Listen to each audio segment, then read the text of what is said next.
Boa noite a todas e todos. Sejam bem-vindas a essa live promovida pelo Conselho Regional de Psicologia de Santa Catarina, 12ª região. É um prazer receber todos que estão querendo acompanhar esse tema, que é um tema muito importante, que a gente vai discutir aqui nessa noite, junto com alguns convidados do Conselho Regional de Psicologia.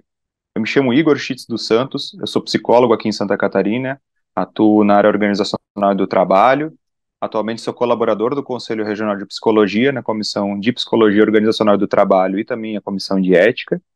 E eu fui convidado, é uma honra para mim poder participar e fazer a mediação desse debate.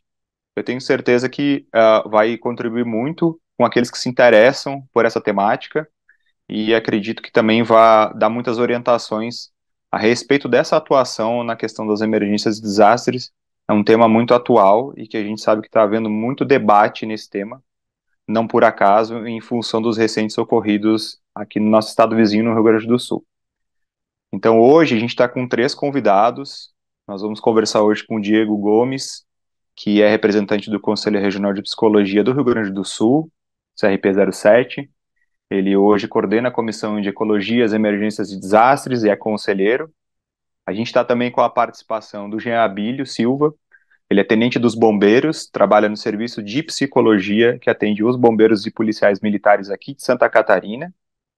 E também com a Maria Carolina da Silveira Meix, que é colaboradora, ex-conselheira do Conselho Regional de Psicologia, ex-docente, psicóloga clínica. Tem uma vasta experiência e discussão aqui no estado de Santa Catarina a respeito da temática emergências e desastres, e que faz parte também da comissão dessa temática no Conselho Regional de Psicologia, junto com o Jean também e outros conselheiros e colaboradores. Então a gente vai fazer essa conversa, eu vou passar a palavra já para os nossos palestrantes, para os nossos convidados. A gente organizou essa fala, essa conversa em cerca de 15 minutos para cada uma das pessoas, e depois a gente pretende abrir para algumas perguntas ou algumas questões que venham a surgir, certo? Vou passar então a primeira palavra para o Diego Gomes, para que ele possa fazer um relato um pouco de como que foi essa mobilização, né, ao longo do tempo, como é que foi sendo construído e os desafios, especialmente neste momento agora, que ainda imagino que requer muita atenção, muita atuação e orientação também por parte desse papel do conselho e da mobilização da categoria, dos psicólogos, junto com outros profissionais, na situação das enchentes, dos deslizamentos recentes do Rio Grande do Sul, mas que ainda reverberam muito ainda hoje, que demandam muito. Então, Diego, passo a palavra para ti. É um prazer te receber. Obrigado por aceitar o convite do Conselho Regional de Psicologia. Parabenizando já também toda a organização e atuação do Conselho de Psicologia do Rio Grande do Sul em torno dessa temática, como vem comunicando, como vem orientando a categoria e se tornando de fato essa referência, certo? Boa noite, seja bem-vindo. Muito obrigado pela tua participação. Boa noite, pessoal, e boa noite a todos os que estão acompanhando via YouTube. Como tu já bem me apresentou, sou Diego Gomes, conselheiro no Conselho Regional de Psicologia do Rio Grande do Sul. É, atualmente, muito mais focado nessa questão da Comissão de Ecologias, Emergências e Desastres. E eu digo isso porque aqui eu acabo tocando outros grupos, outras comissões, mas no momento o nosso foco é para poder dar conta dessa demanda que vem se desdobrando aqui no estado. Eu acho importante poder trazer um pouquinho desse histórico e até mesmo de uma questão de contexto de onde eu estou. Eu resido no interior do estado, na cidade de Santa Maria, onde, historicamente, de uma forma muito negativa, nós temos aqui o evento da Kiss, né, que já são 11 anos desde a tragédia da boate. E só agora, nesses últimos meses, é que nós estamos com esse grupo. Inicialmente era um grupo de trabalho e hoje uma comissão organizadas em função das situações de emergência e desastre, dessa questão de um gerenciamento, de um manejo de situações de risco, tá? Nesse tempo em que eu estou aqui no conselho, muitas vezes a gente tentou mobilizar essas demandas da nossa atuação frente a situações de emergência e trauma, mas só nesses últimos meses é que nós potencializamos essas discussões e essas produções como conselho regional.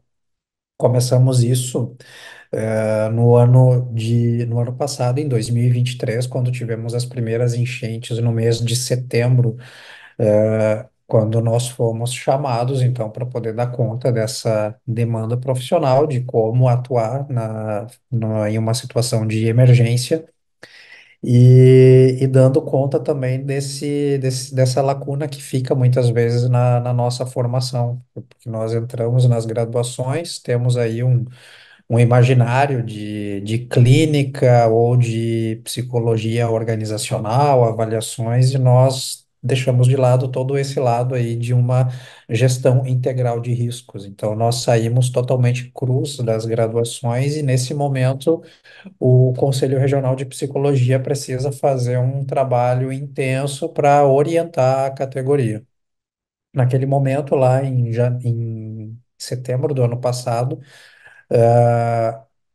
fomos pegos de surpresa com essa situação da magnitude daquelas enchentes, e no processo de organizar os profissionais, as profissionais, a coisa veio um tanto atravessada a ponto de quase que termos que centralizar, que organizar o trabalho que seria do Estado. Então, nós começamos de uma forma um pouco enviesada até o ponto em que nós conseguimos, então, organizar a categoria e dar um rumo correto para o que nós poderíamos fazer, o que estaria dentro da nossa alçada.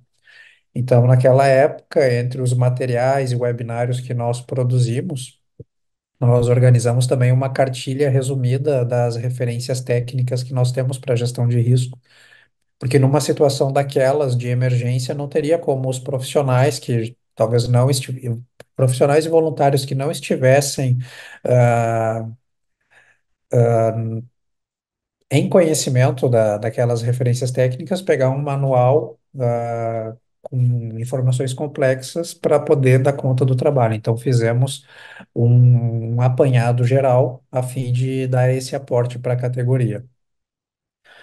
Agora, nesse ano, quando começam esses movimentos, os primeiros dias das chuvas aqui no estado, que foram ali pelo dia 28, 29 de abril, nós já tínhamos aí basicamente um entendimento do que deveria ser feito. E a partir daquele momento, nós nos adiantamos a fim de poder dar uma resposta para a comunidade. Tá? Então, as chuvas começam ali no dia 28, 29. No dia 2 nós já temos a primeira reunião do GT, juntamente com a Secretaria Estadual de Saúde, para poder coordenar os trabalhos e poder fomentar essa demanda que começou a surgir, que seria seria o voluntariado.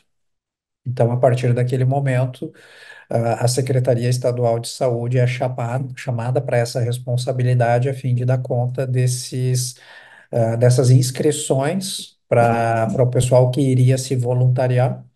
E a partir dessas inscrições no site deles, a secretaria passava diariamente um e-mail para nós com a lista de todos os profissionais para que o conselho pudesse verificar quem realmente de fato era psicólogo, quem era talvez de outras profissões ou quem estaria talvez em uma área que não é correlata à psicologia. A partir disso, devolvíamos essa lista para a Secretaria Estadual de Saúde, e a secretaria, nesse momento, passava a informar esses nomes, esses voluntários, esses profissionais para cada município, para cada território que poderia receber o trabalho deles. Nesse processo também, algo que nós pensamos já naquele momento era de organizar alguns webinários para poder falar a respeito dessa temática e poder elucidar o que seriam os primeiros cuidados psicológicos e a atuação da psicologia frente a essa situação. De início, nós havíamos pensado em fazer uns 4, 5 webinários, mas com a temática densa e com a situação que se agravou muito aqui no estado, nós passamos a fazer uma média de 3 ou 4 webinários semanais, e além disso, e os webinários abertos para estudantes, profissionais da psicologia e demais pessoas da comunidade. E a partir de então, a fim de poder dar um respaldo para quem já estivesse trabalhando nas zonas quentes, na linha de frente, que pudesse estar dentro dos municípios afetados. Começamos a organizar rodas de orientação. E aí é interessante porque esse trabalho nós não fizemos apenas com a mão de obra de conselheiras e de colaboradores, mas também entrou aí o pessoal da nossa comunicação no CRP, relações públicas, jornalista e psicólogas fiscais. Então, esse foi um trabalho que nós conseguimos, como conselheiras, como conselheiros, organizar diretamente e de uma forma muito coordenada com os funcionários do CRP, para produzir todo esse material, para poder lançar na mídia, para poder fazer uma ponte com outros serviços que fossem necessários para acessar as comunidades e os territórios atingidos.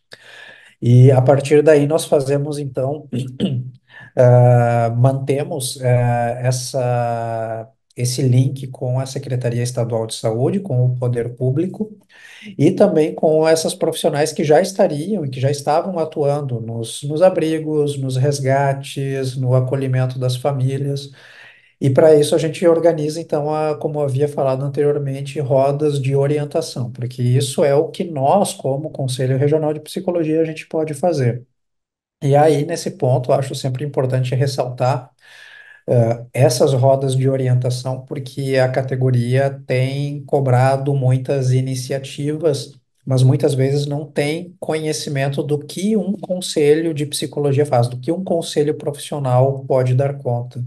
Então, tanto nos webinários quanto nas rodas de conversa, nas rodas de orientação, nós puxamos também para esse fato de poder elucidar qual é o papel de um conselho profissional, o que compete ao conselho e o que compete ao poder público. Porque no tamanho dessa enchente que aconteceu aqui, e com 70% do estado devastado, as pessoas ficaram muito perdidas, as profissionais ficaram muito desorganizadas nesse fazer, e nós precisamos, então, pontuar o que que seria nossa atuação e o que que seria, então, do poder público. E acaba sendo um tanto difícil, porque em um estado que fica embaixo d'água, com as sedes administrativas alagadas em Porto Alegre e com todas as demandas chegando, se tornou também muito desafiador fazer essa costura com o poder público e com cada um dos territórios que estavam isolados, que estavam desorganizados em vista da chuva. Agora, nesses últimos tempos, nós temos também organizado para poder potencializar essas discussões, por exemplo, essa live com vocês, do CRP de Santa Catarina. Nós estamos tendo também colaboração com profissionais do Rio de Janeiro. Tem, por exemplo, uma que acaba sendo muito referência para nós, que é a conselheira Victoria Gutierrez, de Petrópolis, se não me engano, que foi uma das primeiras pessoas a nos contatar já no segundo dia de chuva, antes da enchente chegar em Porto Alegre, antes de tornar um caos a capital. Essa conselheira é uma das primeiras a entrar em contato. Ó, Diego, se vocês precisarem de alguma coisa, vamos organizar. Então, na semana seguinte, nós já estávamos com toda uma estrutura de regionais interligados para poder dar conta dessa demanda e para poder organizar novamente, organizar o saber e o fazer das psicólogas e dos psicólogos nessa questão de emergência e desastre. Eu acho que isso é muito importante de poder deixar alinhado e deixar muito saliente para a categoria, porque não é a clínica que a gente faz, não é o fazer psi que a gente pega dentro das instituições de ensino, que acaba sendo um conhecimento muito parco, muito raso, suficiente só para termos ali o carimbo do diploma. Então aí a gente começou a puxar muito na questão de poder orientar e preparar esses profissionais, essas profissionais, de uma forma técnica, ética, para que pudessem atuar frente a essas situações, e sempre puxando também a questão do código de ética, né? Na questão de poder assumir uma responsabilidade por aquilo que estejam preparados pessoalmente, tecnicamente e teoricamente. Como a gente sempre traz, para evitar um desastre dentro do desastre. E, além disso, poder fomentar essa discussão de que a psicologia, por si só, ela não vai resolver todas essas demandas se não trabalhando em rede, se não trabalhando alinhado com o poder público.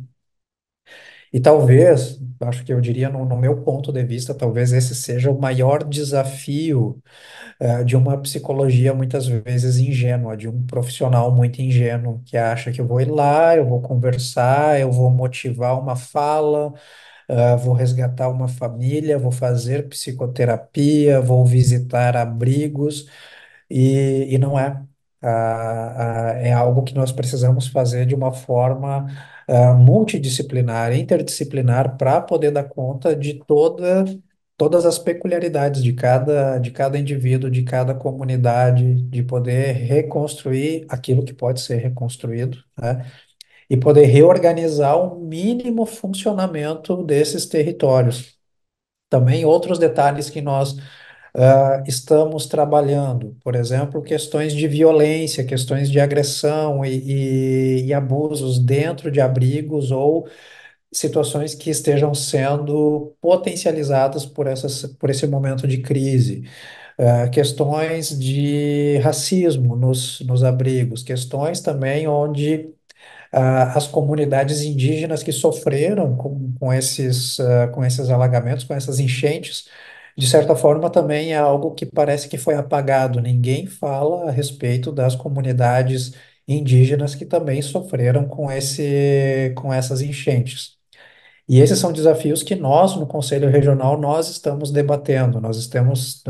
Esse é o papel dos nossos webinários, de poder pautar demandas que fazem parte de uma cena de emergência e desastre, e que muitas vezes ficam ligados a assuntos que ficam atrelados apenas ao primeiro momento de resgatar pessoas, quando esse vai ser um debate, uma reconstrução que nós sabemos que não está nem no início, nem no começo. Eu não sei o quanto que vocês conhecem das regiões aqui do estado, das regiões que foram afetadas, mas elas estão destruídas, tá?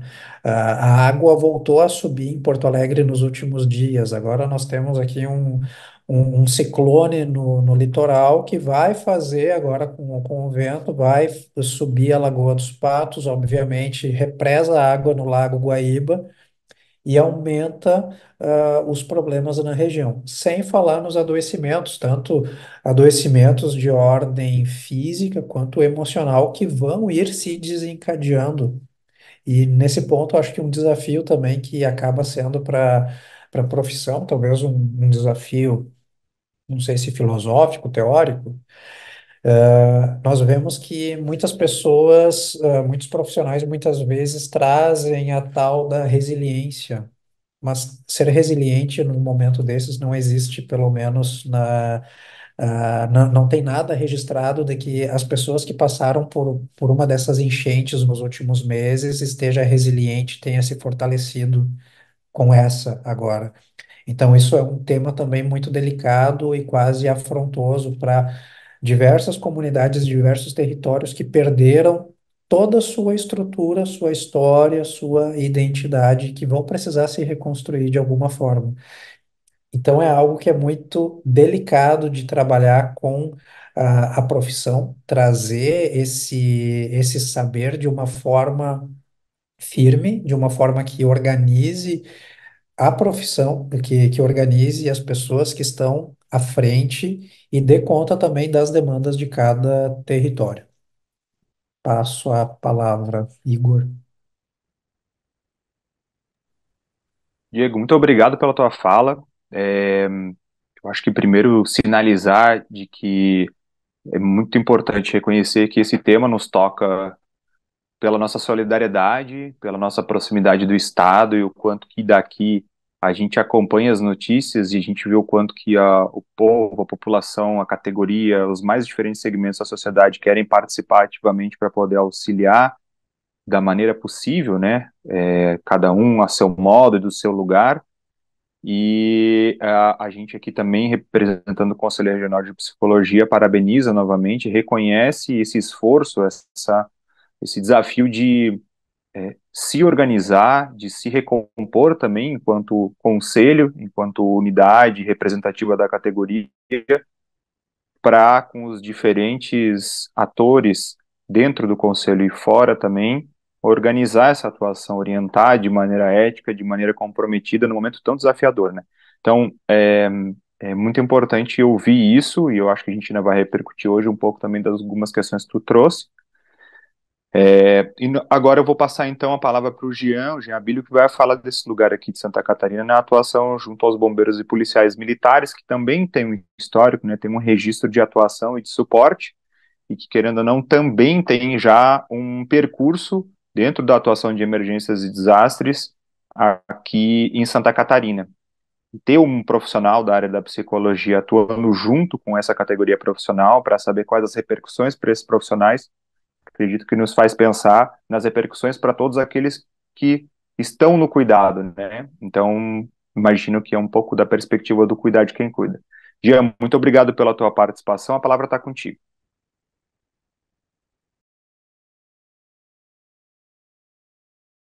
Agora sim. Boa noite, Igor. Boa noite, Maria Carolina. Boa noite, Diego. Boa noite a todos.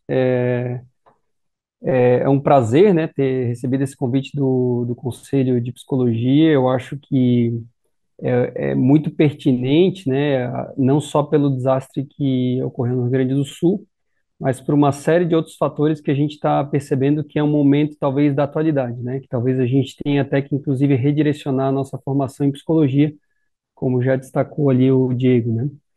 Então, a minha fala, eu acho que a experiência que o Diego nos relata, assim, ela é muito rica, né? Porque ela mostra como que um problema de dimensões aí comunitários, né, sociais, ela precisa muito mais de uma técnica individual, né? Ela vai precisar de uma organização, uma articulação de uma rede de profissionais que vão além aí dos psicólogos, né? E aí a gente vai pensar o nosso papel dentro dessa rede, né? E aí esperamos que essa rede esteja bem articulada de forma que a gente consiga os resultados melhores possível, né? Mas a minha fala, eu vou contar um pouquinho da minha experiência no Corpo de Bombeiros e depois trazer um pouquinho algumas questões de ordem um pouco mais técnica que eu vejo que também podem contribuir nesse momento, né? Na parte de atendimento aí às emergências e desastres. Então, dentro da Polícia Militar e Corpo de Bombeiros, né, como o Igor já me apresentou, eu sou Tenente Jean, estou dentro do serviço de psicologia, dentro do Corpo de Bombeiros e Polícia Militar, elas têm uma cooperação nessa parte de saúde mental, né? E a gente recebe muito diretamente, né, as, as decorrências desses eventos, porque os militares são costumeiramente estão na frente, né, na ponta de muitos atendimentos de emergência que acabam acontecendo, né? Então a gente tem alguns dados ali, né, dos que passaram em contato com traumas, a gente tem uma média de 15 a 25% de pessoas que vão desenvolver ali eventualmente um estresse pós-traumático, né? E os militares, a gente tem uma redução um pouquinho desse nível, em torno de 10 a 20, mas imagine que eles estão a todo momento passando por incidentes, né? Então, eles não são uma comunidade específica que vai receber um tipo de incidente decorrente de uma fonte, né?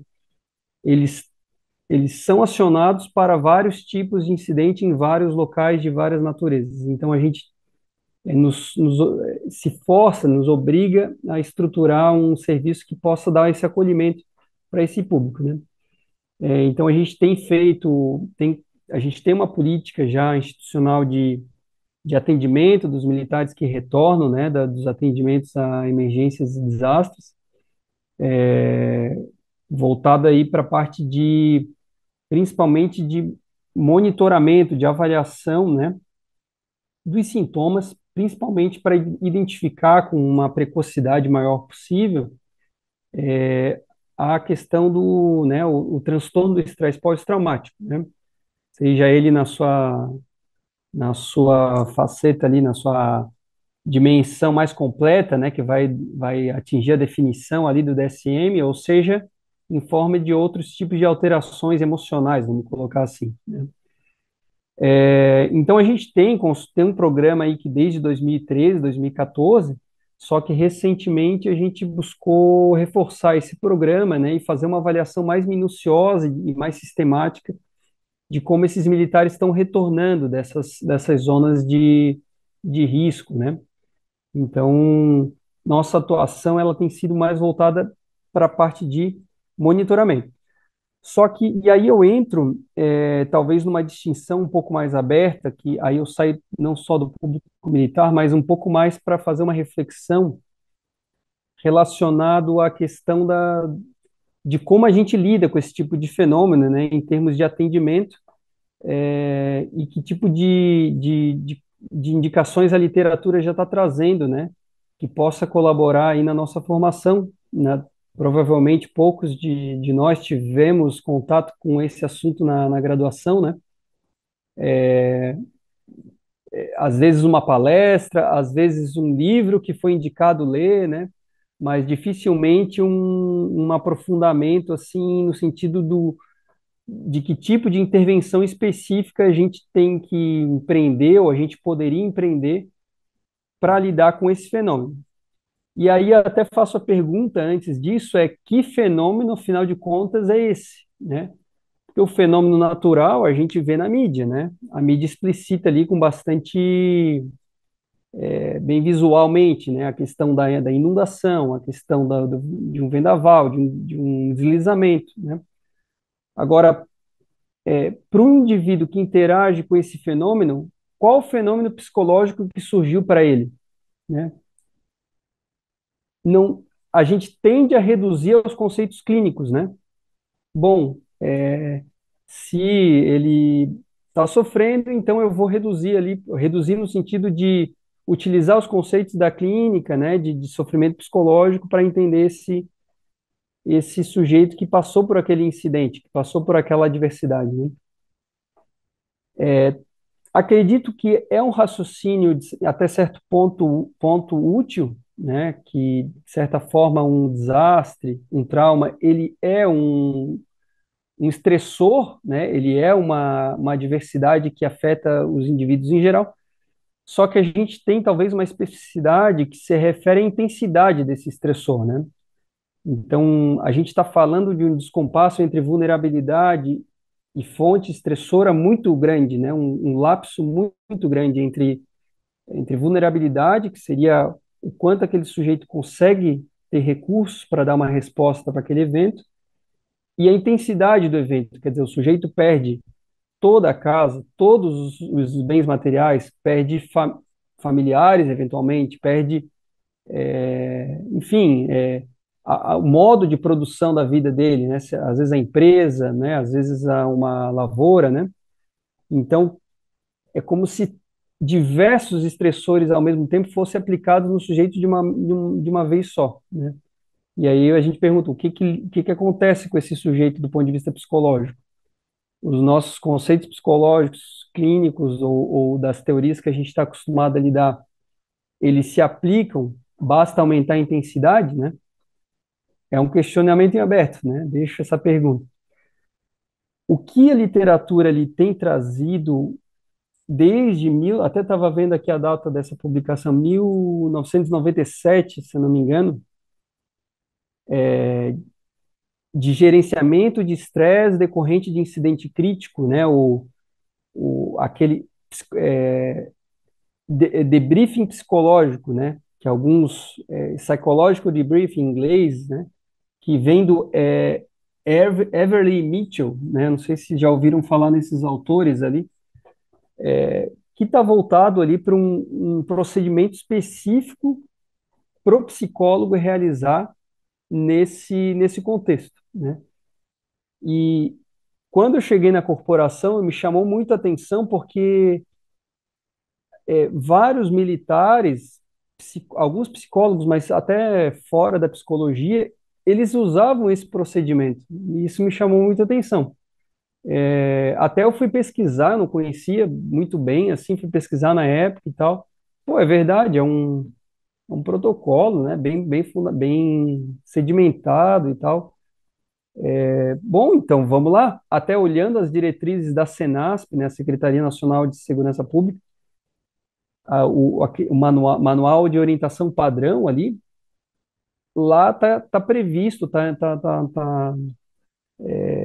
especificado aí esse procedimento, né, de debriefing psicológico como uma forma de lidar, né?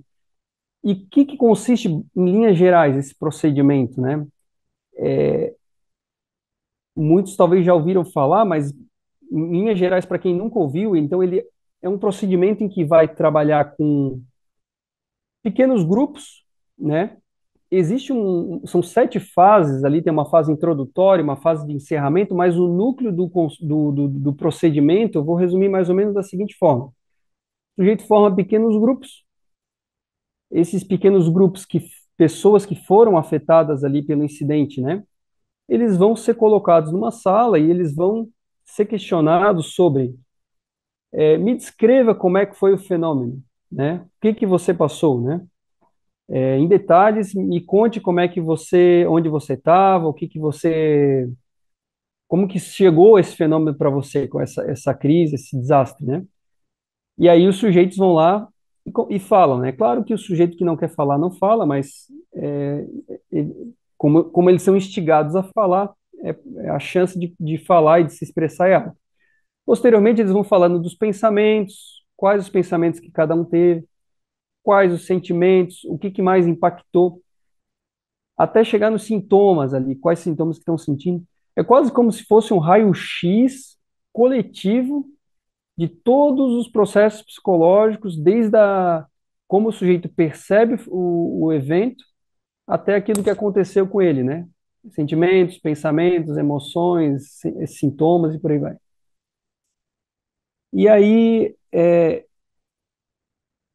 quando eu fui chamado para fazer um atendimento desse incidente em Saudades, eu não sei se o pessoal lembra daquela ocorrência em Saudades, eu fiquei muito em dúvida assim sobre o que eu faria com os militares que interagiram com aquele evento, né?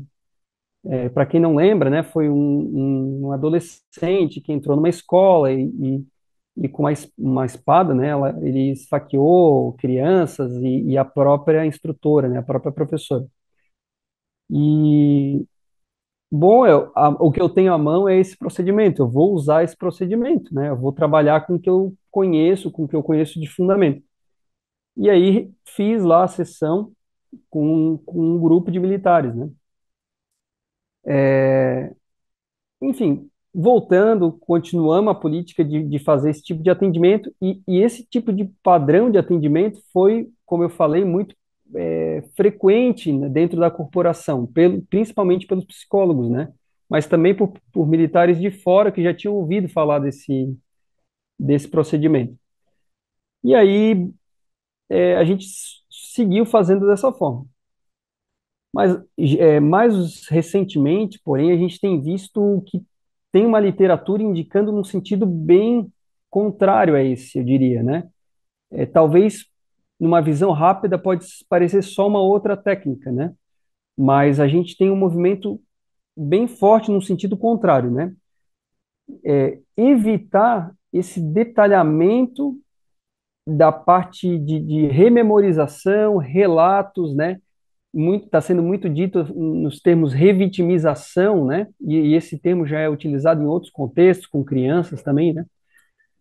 Mas no sentido de evitar com que os sujeitos evocassem aqueles relatos, aquelas emoções, aqueles sentimentos, principalmente um para o outro, né? De forma que às vezes um não quer falar, mas o outro vai lá e fala, como acontece nos pequenos grupos, né?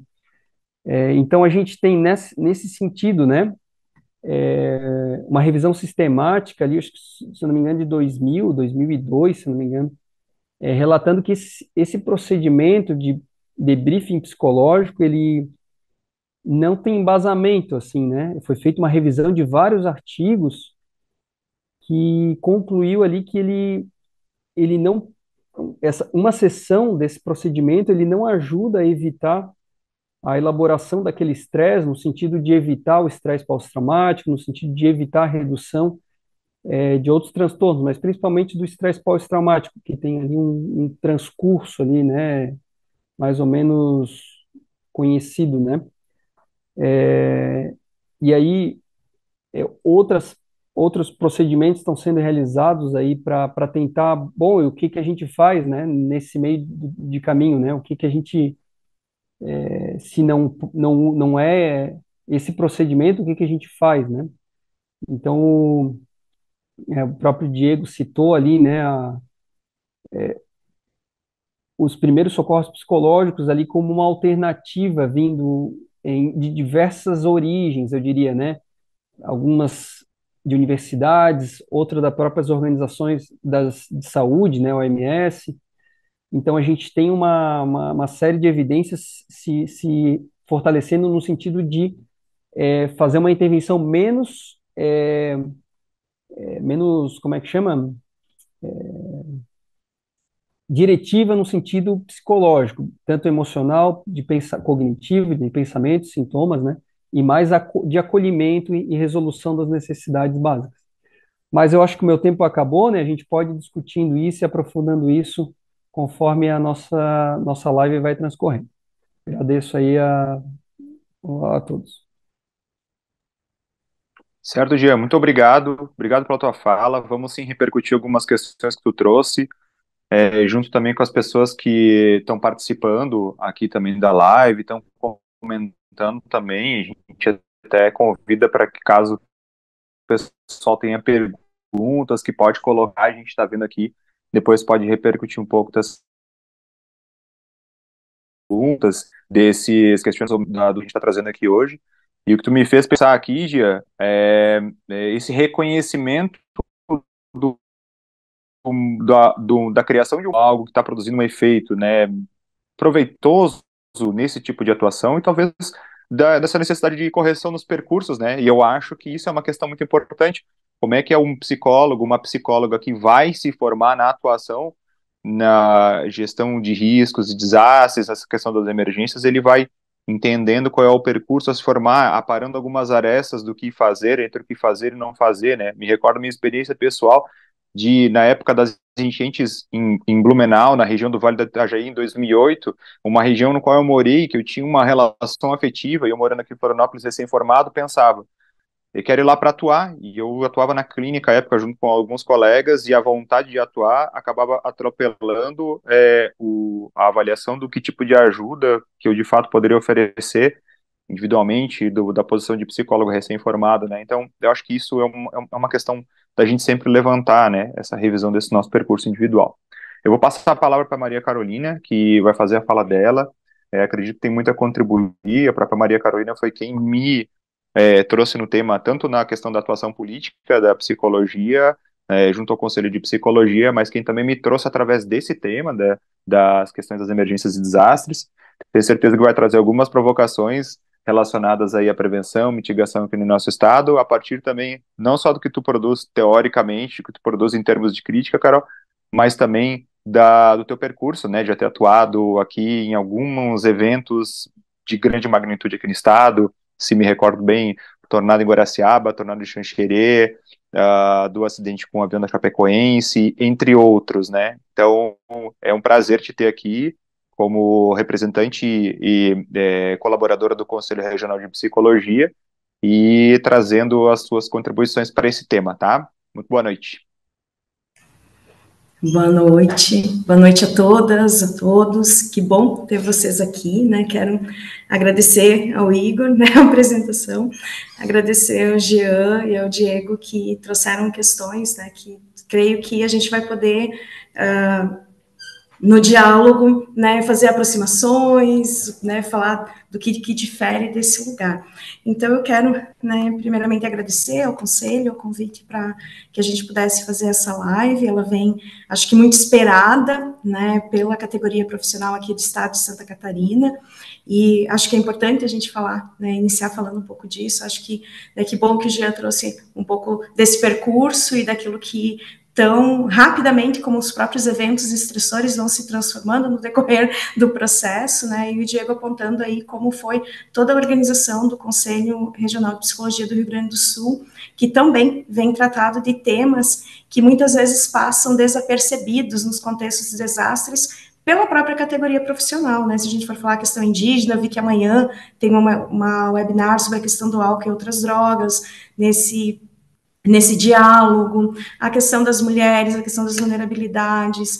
Então, que bom, né, a gente poder ver a qualidade e o cuidado com que o Conselho Regional de Psicologia do Rio Grande do Sul vem tratando o tema, e, né, parto disso para também parabenizar o CRP12, que, como a gente sempre fala no contexto, né, de emergências e desastres, que a gente precisa, né, sempre nos direcionar para a centralidade das ações para quem está lá no território, né, sejam as políticas públicas, que, como o Diego bem trouxe, até estas foram, né, muito afetadas no Rio Grande do Sul, ou seja, quem está fazendo, né, a organização local. E, nesse caso, o Conselho Regional de Psicologia aqui de Santa Catarina optou, então, por fomentar e fortalecer aquilo que o Rio Grande do Sul está fazendo. Então, vocês vão perceber em todas as redes sociais que o Conselho de Santa Catarina tem direcionado, né, para todas as ações que o Conselho do Rio Grande do Sul está fazendo, porque é o Conselho Regional que está no fronte das ações, que está,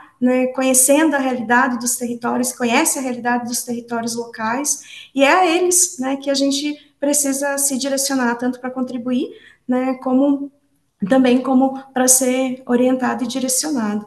Então, entendo que o Conselho foi muito assertivo, né, nesse diálogo interinstitucional para que a gente pudesse fomentar e fortalecer quem está no fronte, né, acho que isso precisa ser dito aqui.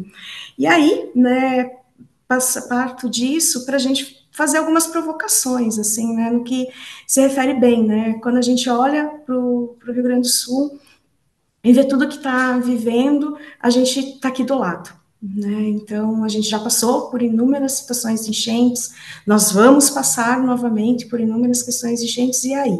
Né? Acho que ao longo dos anos, e bem me lembro, assim, esse é um tema muito caro ao Conselho Federal e aos Conselhos Regionais de Psicologia já há muito tempo, né? O primeiro seminário que teve foi lá em 2006, né? Muito em torno daquilo que o Marcos Matraga fazia, no diálogo aí com diferentes regionais, pensando a atuação, e o próprio Estado de Santa Catarina, que desde 2008, o Conselho Regional de Psicologia tem ações e orientações e atuações, né, nesse contexto, e que a gente tem pessoas incríveis, né, no Estado que contribuem com essa temática há bastante tempo, né, então entendo, né, como até o Jean trazia, o quanto a gente já construiu nesse processo, mas aonde ainda falta muito, né, e aí me vem a questão da prevenção, né, pensando a mitigação, então, pensando como que a gente pode realmente reduzir, né, danos, como que a gente pode realmente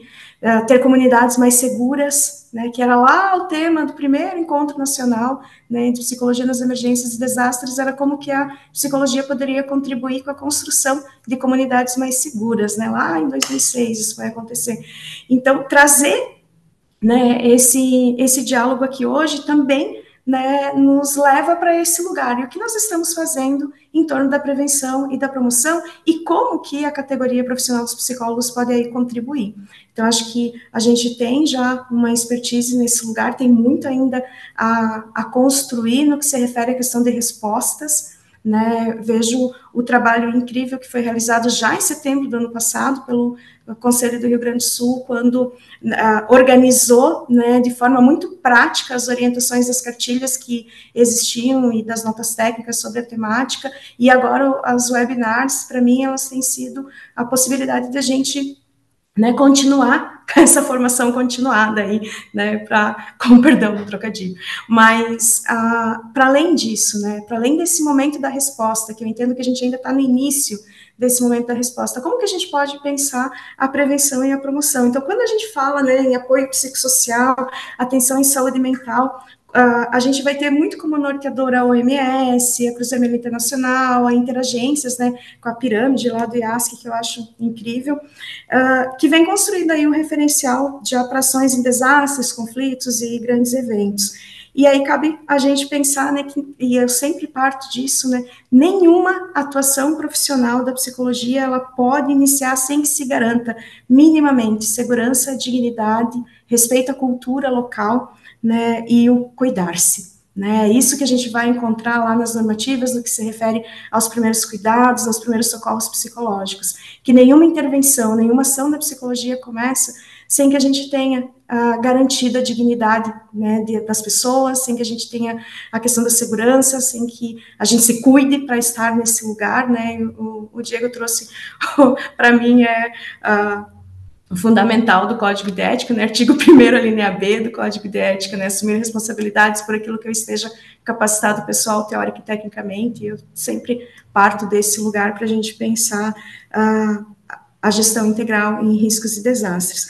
E aí, né, eu entendo que muitos de nós, e me coloco nesse lugar também, né, já desde 2009 nesse contexto, a gente anseia por se colocar à disposição, por querer contribuir, como que a gente pode se colocar, né, mas que a gente precisa levar em consideração essas seguranças, por isso das orientações, né, de como fazer, né, se a gente vai oferecer, oferece, não oferece atendimento online, como fazer? Como que eu posso fazer? Articulando com a rede local, para que a rede local possa estar ali, né, possa ser meu elo de ligação. E aí, a importância de estar presente, né, então, quantas coisas que a gente foi construindo ao longo disso, e aí me pego, assim, pensando muito sobre como estão organizados os nossos municípios. Acho que o Rio Grande do Sul não difere muito de Santa Catarina, mas Santa Catarina, 70% dos seus municípios têm menos de 10 mil habitantes. O que isso significa em termos de estrutura local? Né? Menos de 10 mil habitantes, muitas vezes o município, na assistência social, só tem a proteção social básica e uma equipe de proteção social especial de média e alta complexidade. No SUS, a mesma coisa.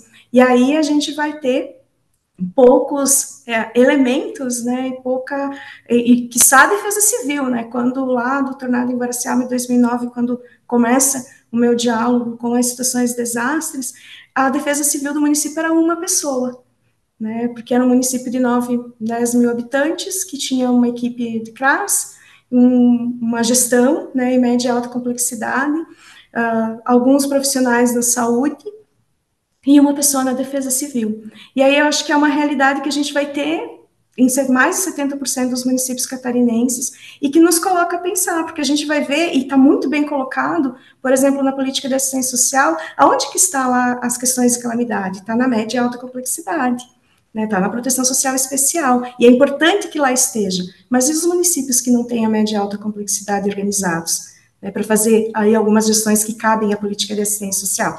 Essa é uma provocação.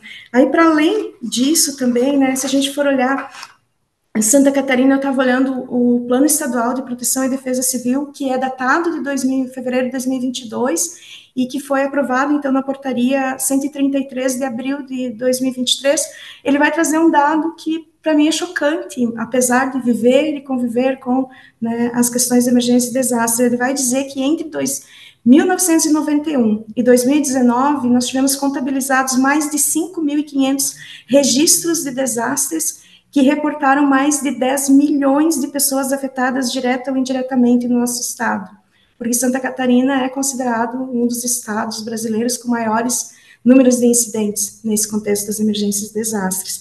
E aí a gente começa a pensar, bem, a gente tem um plano, né, estadual de proteção e defesa civil, até vi um noticiário ontem que, se não me engano, 12 estados no Brasil só tem, né, um plano organizado, e aí o que nos falta? Aí quando a gente vai olhar qual é o investimento que se tem, né, na própria defesa civil, para que esses planos se efetivem, a gente vai ver uma diminuição cada vez maior de recursos, que é onde a gente pode pensar a questão da prevenção e promoção nesse contexto.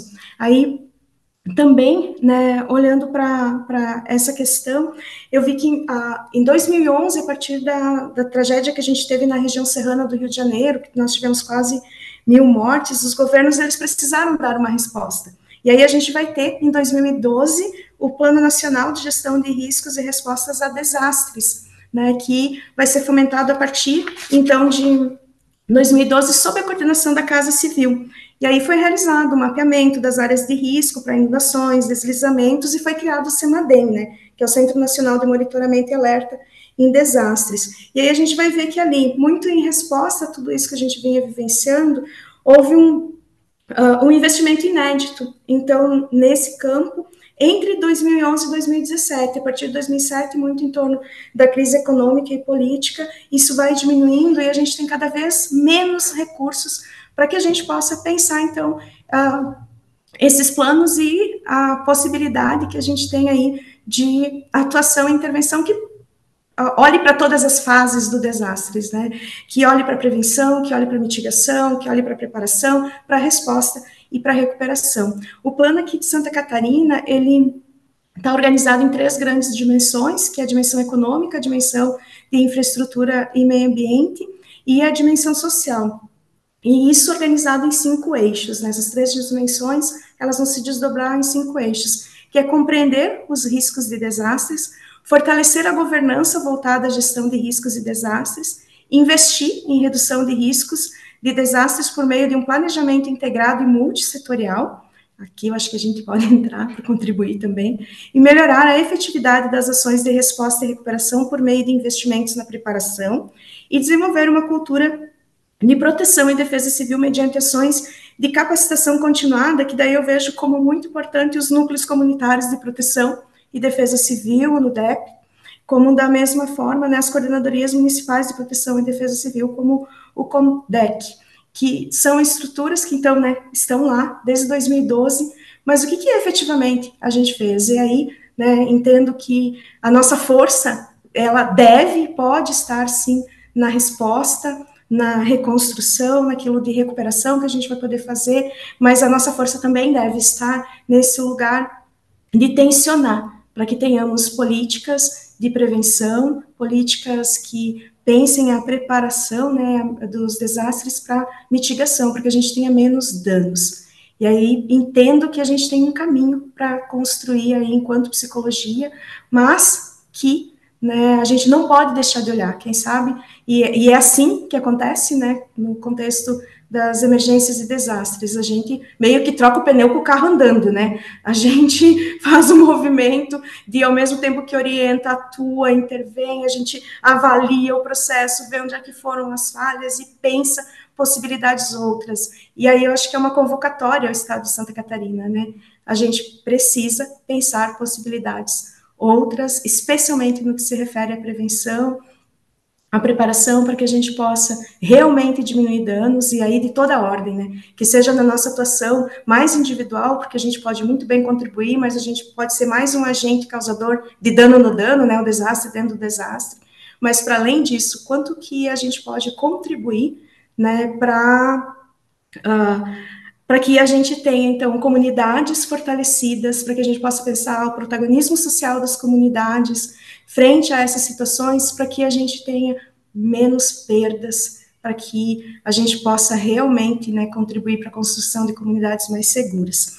Daí, né, dito isso, né, acho que é pensando a prevenção e a mitigação que a gente pode se preparar para esse evento, né, e com a disseminação, então, de informação e conhecimento nesse campo, como a gente está vendo, né, tem muita coisa acontecendo, muito material sendo produzido, a própria Fiocruz também tem um trabalho muito interessante, a Força Nacional do SUS, a gente já tem muita coisa, mas a gente ainda tem muita coisa para fazer no campo da prevenção e da mitigação. Temos em Santa Catarina um plano que precisa ser tensionado para que ele seja efetivado, né, em todos os seus eixos e em todas as suas dimensões. Acho que paro por aqui, Igor, para que a gente possa ir para o diálogo, para a conversa. E agradeço a oportunidade de estar aqui com vocês novamente. Obrigado, Maria Carolina. Muito boas suas contribuições. Agradeço mesmo também a oportunidade de te ouvir.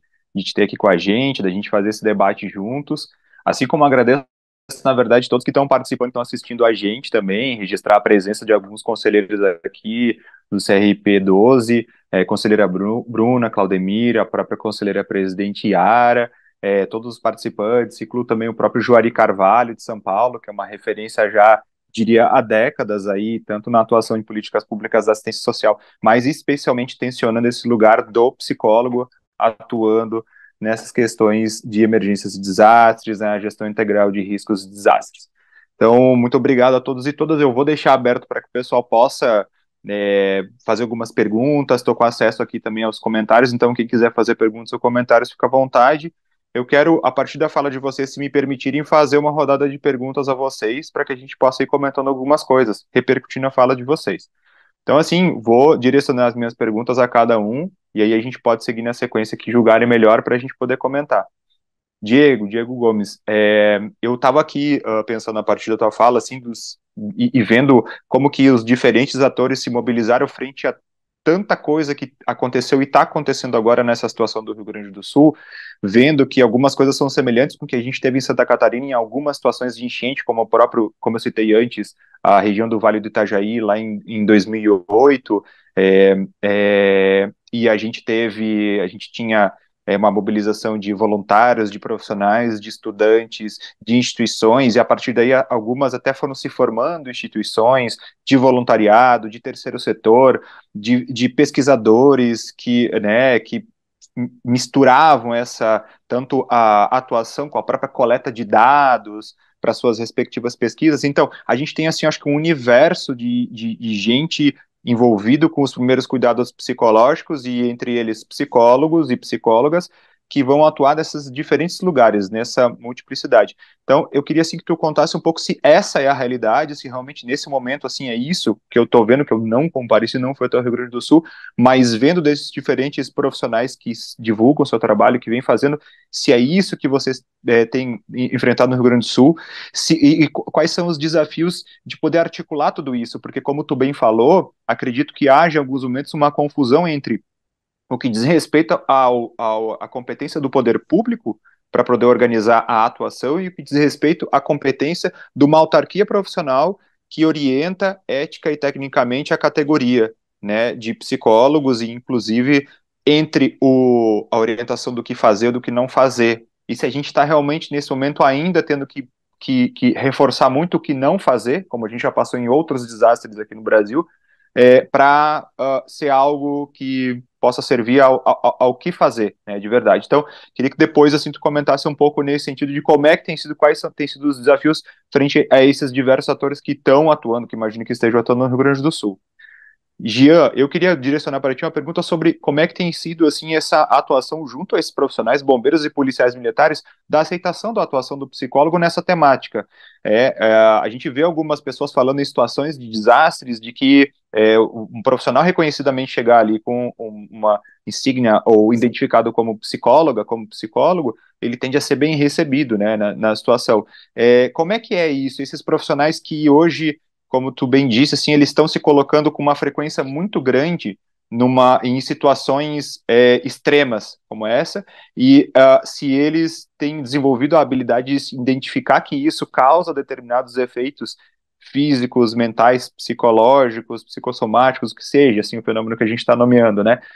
Mas há essa procura e há a aceitação de que eles percebam que não são super-heróis e que eles estão, sim, atuando com muito afinco naquela atividade que é a atividade principal, né, deles. Então, queria depois que tu comentasse como é que tem sido essa aproximação enquanto profissional da psicologia com esses profissionais.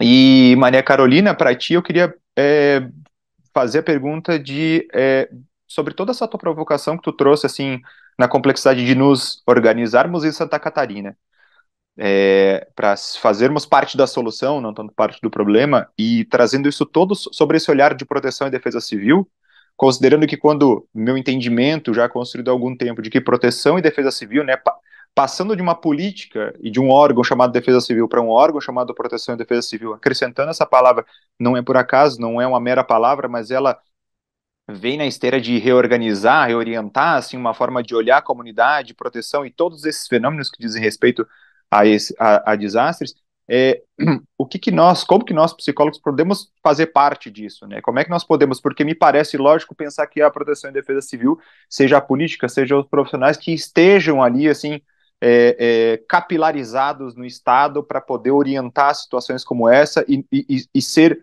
um guia, sendo que é claro que a cada situação como essa, parece que muita coisa está sendo construída enquanto está acontecendo, né? Vai sendo tudo. E eu espero que a cada situação como essa a gente esteja de fato aprendendo para que numa próxima a gente possa atuar de forma ainda mais qualificada, mas ainda assim há necessidade de um guia, a necessidade dessa atuação de poder público para poder orientar muitas das ações, e a Defesa Civil me parece lógico nesse sentido. Mas fazemos parte ou não fazemos parte? De que maneira nós podemos ou devemos fazer parte nesse sentido da defesa civil? Então, da proteção e defesa civil. Então, essas eram minhas perguntas. Se querem ir na ordem, eu passo a palavra para o Diego, então. Enquanto eu te escuto aqui, Igor, eu fico pensando como responder isso de uma forma sutil e polida, porque o momento ele acaba sendo tão tenso que nós precisamos lidar com todo esse cenário e também com muitas das críticas que acabam vindo por parte de sociedade, por parte de profissão, enfim, a respeito daquilo que pode e, que não, e o que não pode ser feito. Então, eu acho que o maior desafio que nós temos no Estado é de poder alinhar a atuação das profissionais de uma forma ética, tá? E para isso até eu trago um exemplo que havia surgido da primeira enchente ainda do ano passado, em setembro, quando, depois de alinhar os trabalhos junto com a Secretaria do Estado, teve profissionais aqui que haviam sido cadastrados como voluntárias, psicólogas registradas, com o CRP em dia, que no momento de atuar, simplesmente eu acho que rasgaram o código de ética. Não, aqui é uma situação de crise, uma situação de emergência, não tem essa de ficar pensando em ética, temos que ir fazer. E aí, nesse processo, eu lembro de situações de psicólogos, que eu sou psicóloga cristã, eu sou psicóloga suicidóloga, e práticas que nós não reconhecemos de uma forma muito midiática, tá? Então, nós aqui estamos batendo muito na tecla da questão do fazer ético, pautado na questão ética da profissão. O outro desafio é poder disseminar o conhecimento que nós temos, e eu acho que nesse sentido a gente pode pegar aí todas as notas técnicas, referências técnicas, cartilha, todas as produções que o CFP possui e os demais regionais também, conhecimentos e práticas que os demais regionais já produziram. Então, nós temos esse desafio de poder disseminar esse conhecimento que nós não precisamos buscar fora, nós já temos dentro do próprio sistema conselhos. O outro ponto, o outro aspecto que é muito importante, nós temos visto de uma forma muito potente aqui no Rio Grande do Sul, são parcerias firmadas com diversas organizações, instituições de ensino, hospitais, a fim de, e com outros profissionais, a fim de organizar a categoria sobre como agir, nessas situações de emergência, trauma e gestão integral de risco. Então, esse é um movimento que nós estamos tendo muito potente. Por exemplo, aqui nós temos professores universitários que têm participado das rodas de orientação para poder orientar as profissionais. Nós temos instituições, por exemplo, PUC, Hospital de Clínicas de Porto Alegre, tivemos inclusive uma aproximação muito potente, até mesmo com a ArtMed, disponibilizando materiais para que pudessem ficar no site de uma forma acessível a todas as pessoas que desejassem compreender a atuação numa emergência e desastre. Então, tem todo esse atravessamento com outras instituições e que está sendo muito potente, que está produzindo conhecimento, e isso nós podemos dizer que, né, nesse último mês é algo que em outros tempos nós nunca havíamos experienciado em um conselho profissional como o nosso, tá? E o nosso conselho profissional aqui em Santa Maria, no Rio Grande do Sul.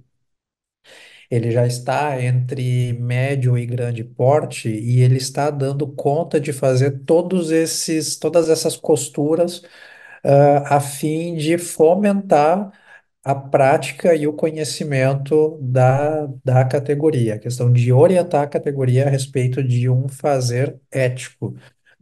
Um desafio que nós temos, nesse momento, de emergência e desastre, nós bem sabemos aí por resolução que o atendimento online ele não é indicado para uma situação de emergência e desastre.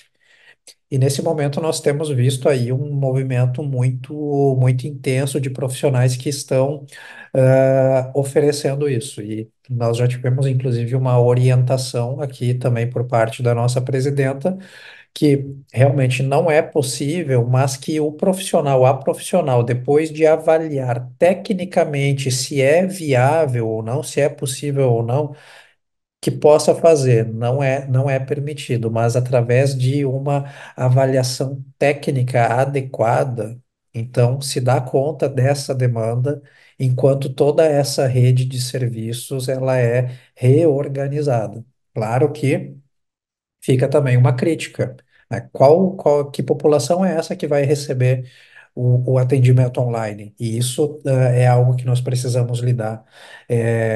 Aquela pessoa preta, pobre, indígena que perdeu tudo, que não tem casa, que perdeu todo o seu território, que está no telhado de uma casa, essa pessoa e que não tem hoje um aparelho celular. O atendimento online é voltado para essa pessoa? Ou para aquele cidadão que está seguro no seu apartamento, que tem todas as necessidades básicas atendidas. Então, esse é um questionamento muito delicado que a gente precisa lançar para a categoria, para que possa refletir até num sentido de ética, de fazer ético e pautado também numa questão em todos os nossos parâmetros de profissão. O outro detalhe também que para nós é um desafio e que é muito importante para qualquer local do Brasil é que nós vemos hoje um movimento de voluntariado. E isso é importante porque nós precisamos fomentar naqueles espaços, naqueles momentos onde o poder público não está dando conta em territórios que foram arrasados. Porém, que tipo de voluntariado vai ser esse, tá? Vai ser o voluntário que só vai onde a mídia está? O voluntário onde o holofote da mídia saiu, o voluntário sai, ou o voluntário que vai, e o voluntário pode ser de uma forma genérica, como as psicólogas, né? Nós, como conselho profissional, nós estamos abordando isso.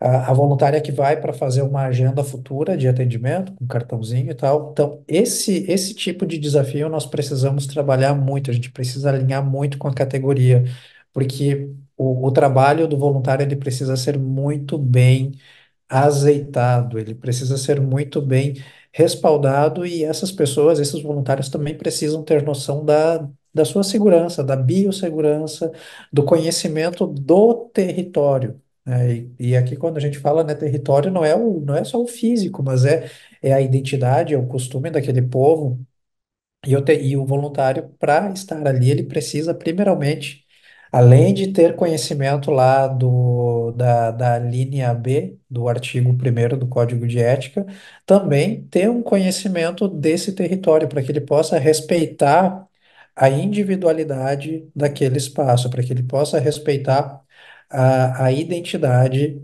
daquela região. Então, esses são alguns dos fenômenos que são potencializadores de conhecimento, mas que também são desafios nesse momento aqui para o nosso estado. Tá? Então, não sei se o quanto eu respondi disso, mas é justamente isso. A questão técnica, ética, que precisa ser muito bem alinhada, e essas parcerias que nós estamos fazendo com diversas instituições e que estão rendendo um conhecimento ímpar para o nosso estado. Obrigado, Diego. Acredito que não só para vocês, mas para todos nós que estamos próximos, que acompanhamos, que estamos envolvidos com o tema, o Brasil todo hoje que tiver envolvido com isso, certamente vai estar aprendendo muito com vocês o que vocês têm feito e divulgado. Tá? Jean, eu passo a palavra para ti. Beleza, obrigado, Igor. Então a pergunta era sobre a aceitação.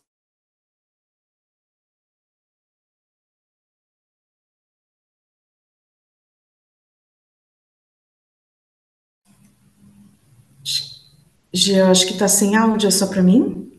Acho que para mim também não apareceu seu áudio, Jean. Tá me ouvindo? Agora, agora sim. Eu acho que é a minha conexão à internet. Tá me ouvindo? Tá, beleza. Então a pergunta, Igor, era sobre a aceitação dos militares para serem atendidos, né, depois que eles retornam desses eventos, né? Como é que é essa aceitação, tendo em vista até a imagem desse, desse prestador, desse atendimento de emergência que tem que ser forte, que tem que passar por todas as intempéries, né?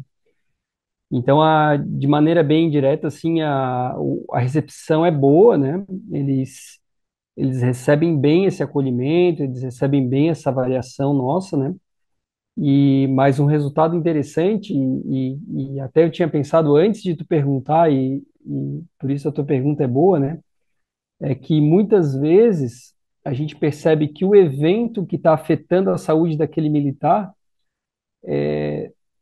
hum, a- as alterações de saúde que estão presentes ali na nossa avaliação, elas não têm relação com o evento que ele acabou de atender, né? E isso indica, na minha leitura, né, que a gente tem um processo aí de que, às vezes, esse sujeito, enquanto militar, passa por outros incidentes críticos e não é atendido, né? Ou, enquanto ser humano, ele passa por outros incidentes que se tornam também críticos de naturezas cotidianas, né? E aí, por isso, até eu trago um pouco dessa reflexão, talvez o fenômeno do emergências e desastres, ele seja muito mais familiar do que a gente imagina, né? Quer dizer, às vezes a gente tem estressores que causam essas afetações no dia a dia dos seres, das pessoas, né? E às vezes a gente não lida com essa importância ou não interpreta dessa forma porque é um fenômeno clínico daquela clínica nossa do dia a dia, né? E aí, como se aproxima pela intensidade do fenômeno, algumas experiências, por exemplo, com filhos, com perda de parentes, com perda de situações ali de perda de controle, assaltos à mão armada, né? Que acabam gerando processos psicológicos, e aí de novo, eu trago essa questão, né, de que o processo psicológico às vezes é semelhante àqueles que a gente encontra nas emergências e desastres, só que aí obviamente, a gente está falando em produção em massa, né, desse tipo de processo, e aí a coisa é diferente, né? Então, a pergunta assim que fica é como que o psicólogo se posiciona frente a essas situações, né? Então, na fala do Diego ali, a gente vai vendo a importância desse voluntariado, né, Diego? Ter essa capacitação para se inserir numa rede complexa como essa, mas ao mesmo tempo a gente tem que pensar assim, ao abrir a nossa caixa de ferramentas, né, quais as atuações do psicólogo, né? Que tipo de atuação do psicólogo ele tem frente a essas situações? E aí até para pegar lá e fazer um gancho com a fala da Carol, né? Na prevenção, na mitigação, né? Na preparação, aquelas etapas do ciclo de defesa civil anteriores, o que que o psicólogo faz ali, né? Como é que eu me voluntario para colaborar com essa área, por exemplo? A gente nem pensou nisso ainda, né? O que que é um voluntário que colabora na mitigação, né? E aí eu destaco uma outra atuação que a gente vem fazendo também dentro da corporação, que é a questão do monitoramento do risco de desenvolvimento do transtorno de estresse pós-traumático, que eu localizaria um pouco ali na parte da recuperação, né, que seria a quinta etapa ali do ciclo, né? que é uma outra atuação do psicólogo. Quer dizer, como é que eu me voluntario para atuar no acompanhamento dessas pessoas que vão passar por isso, né? Que passaram, desculpa, pelas essas catástrofes, né? Não é só voluntariar para prestar os primeiros socorros psicológicos, né? Então, cada etapa, cada situação dessa vai demandar um voluntariado diferente, né? Então, só o destaque que eu gostaria de fazer. Mas seguimos aí na nossa conversa. Legal, Gia. Acho que tu faça uma costura que tu já fez mesmo com a fala do Diego, mas me faz pensar no início da tua fala sobre o, o, o que já tinha, assim, né, situações semelhantes passando na vida das pessoas, reforçando a importância daquele que está no território vivenciando e que, quando vai atuar, vai ser a referência, o profissional de referência, os profissionais de saúde, de assistência social, já sabem um pouco mais dos pormenores das relações das pessoas com seus territórios, com seus viveres, os seus ambientes, seus costumes, suas práticas, e que é, certamente consegue direcionar assim uma atuação mais qualificada, até mesmo para aqueles que venham, né? Porque são os profissionais de referência ali, o quanto é importante assim que tenham, que a gente aproxime desses profissionais de referência em qualquer situação como essa. Maria Carolina, eu passo a palavra para ti, então.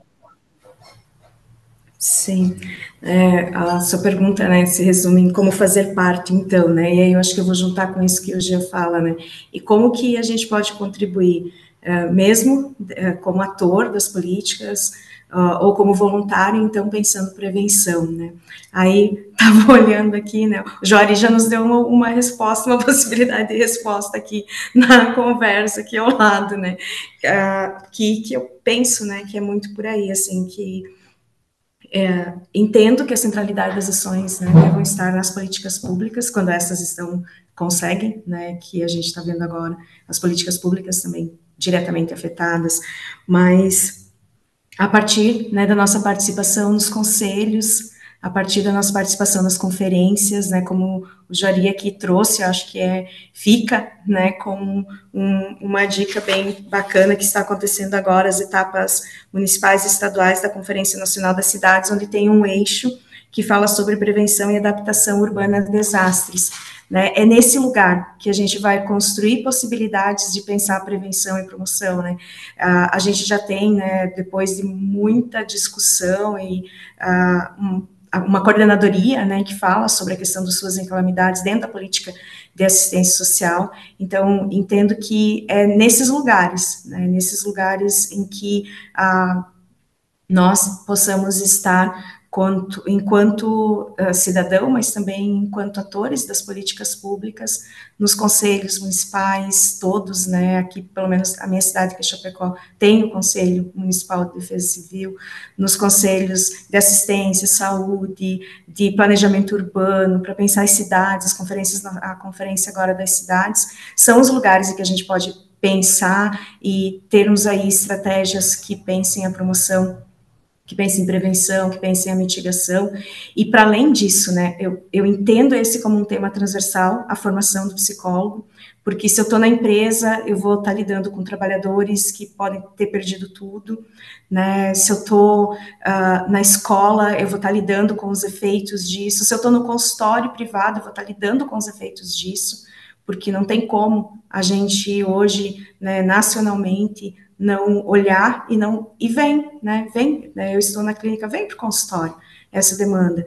E o que a gente conhece, né, tem muito material já, tem muita produção, temos muito que produzir, mas entendo que como um tema transversal, a formação em psicologia é uma temática que em todas as nossas áreas, em todos os nossos campos de atuação, a gente precisa, e eu acho que é dali, né, é do lugar de fala que a gente vai pensar as nossas ações. Se eu estou numa política pública, qual é a minha ação e a minha intervenção? Se eu sou voluntário, qual é a minha ação e a minha intervenção? É do meu lugar de fala, né, e aí, esse lugar de fala que a gente pode, sim, pensar possibilidades e estratégias de prevenção, e que nesse momento talvez seja justamente, né, de estar nas conferências, de estar no conselhos para tensionar que a gente tem investimento no campo da defesa civil e, né, o sonho de consumo, né, que a gente pudesse ter, sim, a psicologia na defesa civil, né, como um trabalhador que possa contribuir desde lá, né?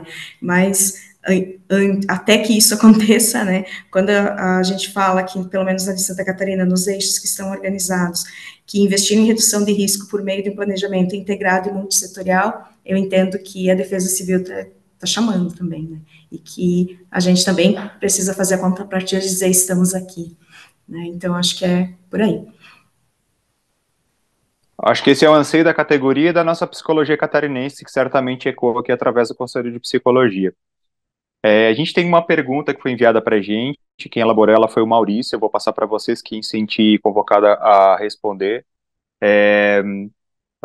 No momento onde todos estão vulneráveis, como que será a atuação dos psicólogos frente às pessoas com deficiência?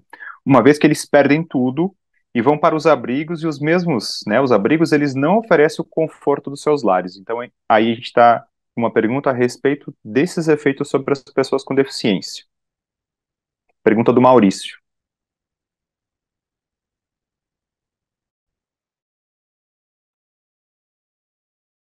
Que bom que surgiu essa pergunta e eu acredito até que vem ao encontro de acho que da minha primeira impressão nesse momento quando nós começamos a fala aqui, que é o quanto nós como profissionais, sejam psicólogos ou quaisquer outros que estarão nessa linha de frente, o quanto nós lidamos com a demanda da acessibilidade, né, para poder fomentar essas demandas que surgem, né, de uma população pluriversa, né? E aqui no Rio Grande do Sul, nós temos, até isso é uma das coisas que eu estava pensando aqui desde o início dessa fala, é quando nós começamos aqui essa live, se nós teríamos, por exemplo, um acesso de Libras, né, de tradução em Libras, ou se nós faríamos a audiodescrição, que para nós, no Conselho Regional do Rio Grande do Sul, isso já está quase que instituído, até porque na nossa gestão nós temos diversas pessoas com deficiência e nós precisamos olhar também para essas necessidades, poder identificar quais as necessidades de cada um desses sujeitos, né, que vão chegar aí, por exemplo, que vão ser resgatados, que estarão nos abrigos, e aí precisa ter esse trabalho que precisa estar muito alinhado com essa complexidade aí seja do Conselho de Psicologia, outros conselhos profissionais que também possam fomentar essa discussão para que a população não fique desamparada, ou para que fiquem apenas uma parcela privilegiada e um outro tanto de pessoas numa situação muito mais vulnerável e frágil, além de todas as perdas que já tiveram. E também um alinhamento adequado com poderes públicos para poder dar conta dessas populações. Então, precisa ser um trabalho em rede e para nós, como profissionais, eu fico pensando que isso já precisa começar dentro do próprio Conselho Regional. Nós já precisamos dar conta dessa demanda e institucionalizar esses debates, porque entram aí também numa questão de políticas públicas, e nós precisamos olhar para esse lado, né? Então, o que que as políticas públicas comportam a respeito disso? O que que o fazer das psicólogas e dos psicólogos e de outros voluntários comporta também a respeito das pessoas com deficiência, dessas peculiaridades? Nesse momento, eu acabo trazendo até mais questionamento do que uma resposta redonda, de uma resposta fechada, porque é algo que precisa ser debatido também por todos os regionais, né? Se não por todo o sistema conselhos e pelo Conselho Federal também, que já vem se debruçando nessas demandas.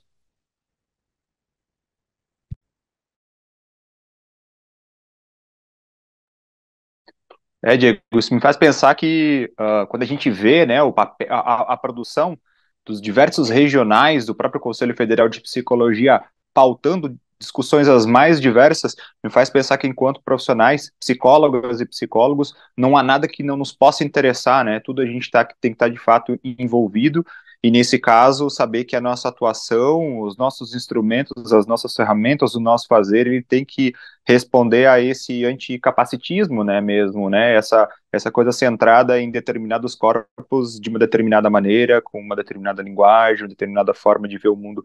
Então, realmente, a gente tem que dar conta dessa diversidade, né. Caso alguém mais queira responder, fica à vontade também, senão a gente vai se encaminhando para o final, né, a gente tinha como teto aqui agora às 9 horas, né.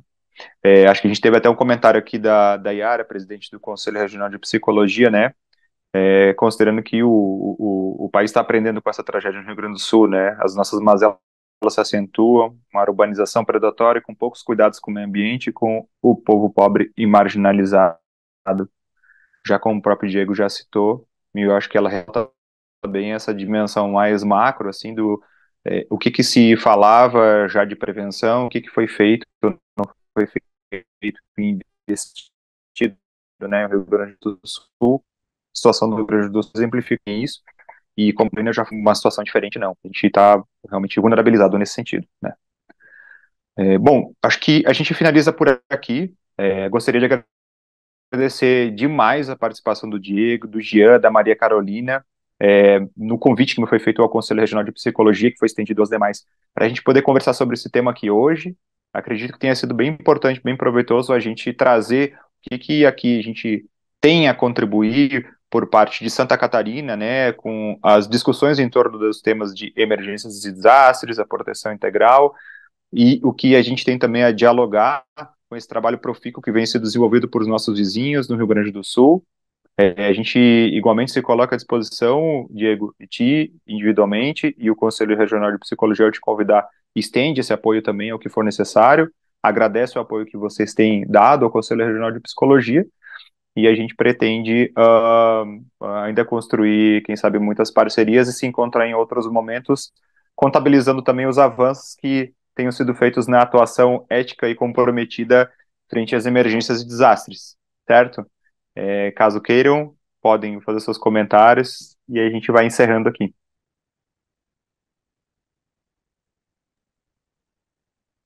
Pessoal, tenho muito a agradecer por esse encontro, por essa construção com o regional de vocês, com o Gian também, aí com essa parceria, essa aproximação com o Corpo de Bombeiros, que é muito necessário, né? Justamente todo esse tema transversal, toda essa atuação em rede com todos os dispositivos que municípios e estado possam oferecer a fim de dar conta para essas demandas de gestão integral de riscos, tá? Então, nós ficamos abertos para todas as colaborações e a nossa intenção é de que esse tema ele possa ser debatido e discutido mais adiante em diversos momentos, a fim de fortalecer a categoria e o fazer da profissão.